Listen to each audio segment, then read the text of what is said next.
ప్రభునందు మాకు అత్యంత ప్రియులైన దేవుని ప్రజలందరికీ యేసుక్రీస్తు వారి ప్రశస్తమైన పరిశుద్ధమైన పూజనీయమైన నామం పేరిట శుభాభివందనాలు తెలియజేస్తున్నాం.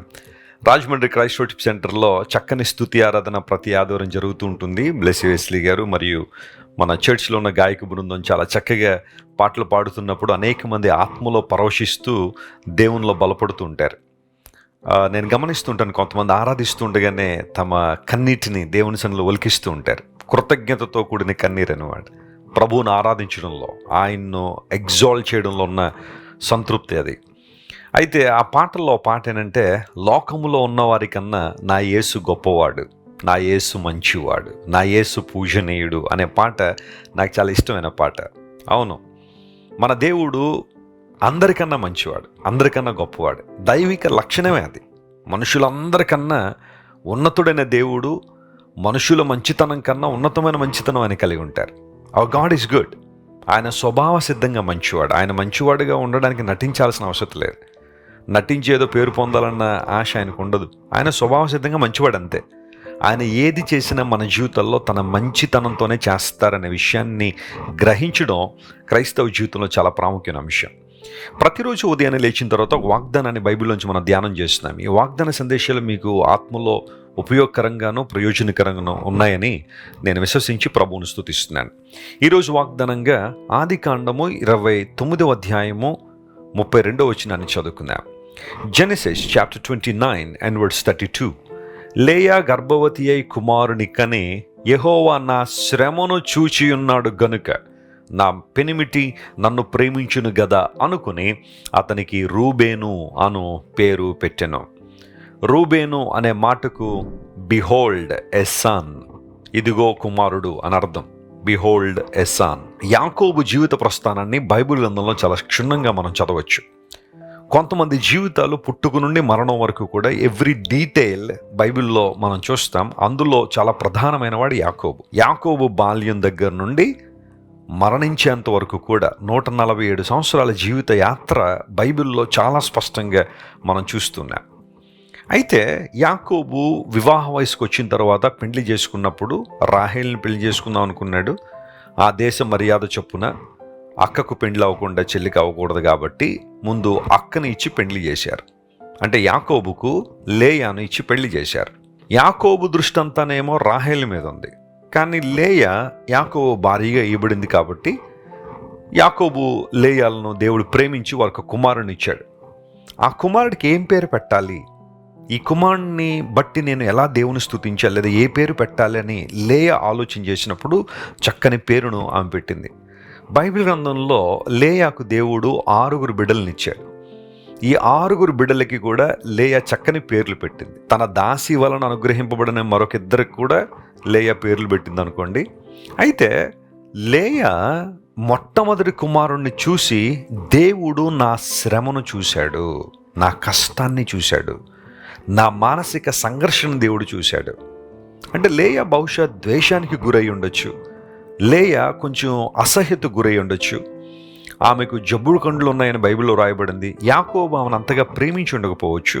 కానీ లేయా దేవుని దగ్గరికి వచ్చి అంటుంది, దేవుడు నా శ్రమను చూశాడు, నా పరిస్థితిని దేవుడు చూశాడని ఆ కుమారునికి రూబేను అనే పేరు పెట్టింది. దేవుని బిడ్డలారా, ఇక్కడ ఈరోజు దేవుడు మనతో మాట్లాడుతున్న ఒక మాట ఏంటంటే, దేవుడు నీ శ్రమను చూస్తున్న దేవుడు. ఆయన నీ శ్రమ, నీ బాధ, నీ కష్టం దేవుడు చూడకుండా కళ్ళు తిప్పేసుకోలేదు.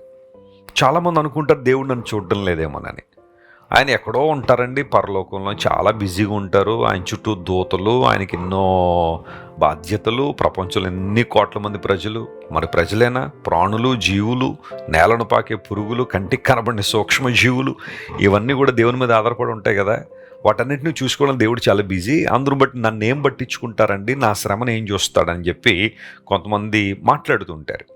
యూజువల్గా ద్వేషానికి గురైనప్పుడు, ఇతరుల యొక్క అవమానాలకు గురవుతున్నప్పుడు, మనుషుల యొక్క నిందలకు గురవుతున్నప్పుడు ఈ ప్రశ్న మనలో తొలిచివేస్తుంటుంది, దేవుడు నన్ను చూస్తున్నాడు అంటే నాకెందుకు ఇలాంటి పరిస్థితి వచ్చింది, ఆయన నన్ను గమనిస్తున్నప్పుడు, నన్ను చూస్తున్నప్పుడు నాకు ఎందుకు ఈ దుస్థితి రావాలి, ఈ ఓటమి ఎందుకు రావాలి, శత్రువులు ఎందుకు నన్ను చూసి చెలరేగిపోతున్నారు, వారెందుకు ఉత్సాహధ్వని చేస్తున్నారు నన్ను చూసి, నా పతనాన్ని చూసి ఎందుకు వారు సంతోషపడేలా దేవుడు చేస్తున్నాడని కొన్నిసార్లు మనకి ఆ ప్రశ్నలన్నీ మనలో ఉత్పన్నం అవుతూ ఉంటాయి. దేవుడు ఎరిగిన వారందరూ బాగున్నారు కదండి, వాళ్ళందరూ సంతోషంగా ఉన్నారు, వారందరూ చాలా బాగున్నారు, నాకే ఎందుకు ఈ కష్టాలు, నాకే ఎందుకు ఈ ఓటమి, నాకే ఎందుకు ఈ లోట్లు అక్కర్లు, ఈ రోజు గడిస్తే రేపు ఎలా అని ఆలోచించుకునే పరిస్థితులకు నేను వచ్చేసాను. నా భర్త నన్ను వదిలేసాడు, నా భార్య నన్ను వదిలిపెట్టేసాడు, నా పిల్లలు హేళన చేసేస్తున్నారు, పోనీ ఉద్యోగం అంటారా, అది ఎప్పుడు ఉంటుందో తెలియట్లేదు, ఎప్పుడు ఆ ఉద్యోగం పోద్దో తెలియదు, అలాంటి పరిస్థితుల్లో నేను ఈ సంఘర్షణ ఎదుర్కోలేకపోతున్నాను అని చాలామంది బహుశా వేదన పడుతూ ఉండొచ్చు. ఎగ్జాక్ట్గా లేయా అలాంటి పరిస్థితుల్లో ఉన్నప్పుడు దేవుడు లేయని జ్ఞాపకం చేసుకున్నాడు. నువ్వు ఎంత ద్వేషించబడుతూ ఉంటావో, ఎంత నలిగిపోతూ ఉంటావో, ఎంత అణిచివేయబడుతుంటావో అంతగా దేవుడిని ఆశీర్వదిస్తాడు. Do you know that? అది దేవునికి లక్షణం. ఇశ్రాయేలు ప్రజలు అణిచివేయబడే కొలది అత్యధికంగా ప్రబలారు అని నిర్గమకాండం 1వ అధ్యాయంలో మనం చూస్తాం. ఫరో వారిని అణిచివేస్తుండగా వారు డెవలప్ అయిపోతున్నారు, అణిచివేస్తుండగా అభివృద్ధి పొందుతున్నారు. హన్నా హేళనకు గురైంది, అపహాస్యానికి గురైంది. అలాంటి సందర్భంలో హన్నాను దేవుడు జ్ఞాపకం చేసుకుని ఆమె గర్భాన్ని తెరిచి సమూయేలును ఆ తర్వాత మరికొంతమంది బిడ్డలను ఇచ్చినప్పుడు దేవుడు అందరికన్నా ఉన్నతమైన స్థితిలో హన్నా నిలవబెట్టాడు. హ్యూమిలియేషన్ అనేది ఒక సీజన్ మాత్రమే, అప్రెషన్ అనేది ఒక సీజన్ మాత్రమే. దేవుని బిడ్డ విను, సఫరింగ్ అనేది ఒక సీజన్ మాత్రమే. God gives you victory. దేవుడు నిన్ను బయటికి తీసుకొస్తాడు, ఆయనను విడుదల చేస్తాడు. దేవుని శిష్యులు సముద్రం మీద వెళ్తూ ఉంటే తుఫాన్లో చిక్కుకున్నారు. ఎంతవరకు? యేసుక్రీస్తు ప్రభు వచ్చి తుఫాన్ నిమ్మళించేంతవరకు తుఫాన్ ఉంది, కానీ ఆ తర్వాత లేదు. That was a season, that was a time. ఈరోజు అఫ్లిక్షన్లోనే ఉన్నావా? God is looking upon your affliction. దేవుడు నీ శ్రమను చూస్తున్నాడు, ఆయన నీ పరిస్థితిని చూస్తున్నాడు. కేవలం చూసి ఓకే అనుకోవడం కాదు, చూస్తున్నాడంటే అర్థం ఏంటంటే నీకు విడుదల ఇవ్వడానికి సిద్ధంగా ఉన్నాడని, నిన్ను బలపరచడానికి సిద్ధంగా ఉన్నాడని, నిన్ను లేవనెత్తడానికి సిద్ధంగా ఉన్నాడని, నువ్వు ఊహించలేని ద్వారాలు నీ కోసం తెరవడానికి సిద్ధంగా ఉన్నాడని దాని అర్థం. ఆయన వైపు చూడగలవా? నిన్ను చూస్తున్న దేవుడు నిన్ను బలపరచడానికి ఎప్పుడు సిద్ధంగా ఉన్నాడు. తన యందు యథార్థ హృదయంలో ఎవరిని బలపరచుటక యెహోవా కనుదృష్టి లోకమంతా సంచారం చేస్తూ ఉంది. దేవుని కనుదృష్టి నీ మీద ఉంది. God's favour is upon you. God is looking upon you. దేవుడు నీ వైపు చూస్తున్నాడు. ఆయన ధైర్యం తెచ్చుకో, ఆయన కృపలో వర్ధిల్లు, ఆయన చిత్తాన్ని నెరవేర్చు, అద్భుతాలు నీ జీవితంలో జరుగుతాయి. ప్రార్థన చేసుకుందాం. ప్రేమ గల తండ్రి, గొప్ప దేవ, నీవిచ్చిన వాగ్దాన సందేశాన్ని బట్టి నీకు స్తోత్రాలు. మా బ్రతుకుల్లో నీకున్న ప్రతి మంచి ప్రణాళికను బట్టి నీకు స్తోత్రాలు చెల్లిస్తున్నాము. ఆనాడు లేయాను చూచిన దేవుడు అయ్యా, లేయా శ్రమను చూచావు, ఆమె గర్భాన్ని తెరిచి బిడ్డనిచ్చావు. మా శ్రమను చూసేవారు ఎవరు ఉండకపోవచ్చు, మా లోపల ఉండే మానసిక సంఘర్షణను అర్థం చేసుకునే వాళ్ళు ఎవరు ఉండకపోవచ్చు, కానీ నువ్వు గొప్ప దేవుడు నాయన, నువ్వు మంచి దేవుడు అయ్యా.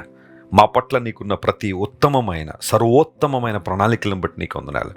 ప్రతి సద్వాక్యంతో మమ్మల్ని నింపుతానని వాగ్దానం చేసిన దేవుడు, సకల ఆశీర్వాదాలు ఇస్తానని వాగ్దానం చేసిన దేవుడు, ఈరోజు ఈ వాగ్దాన సందేశం ఉంటున్న మా ప్రియులందరినీ కనికరించి మేలులతో నింపండి, ఆశీర్వదించండి.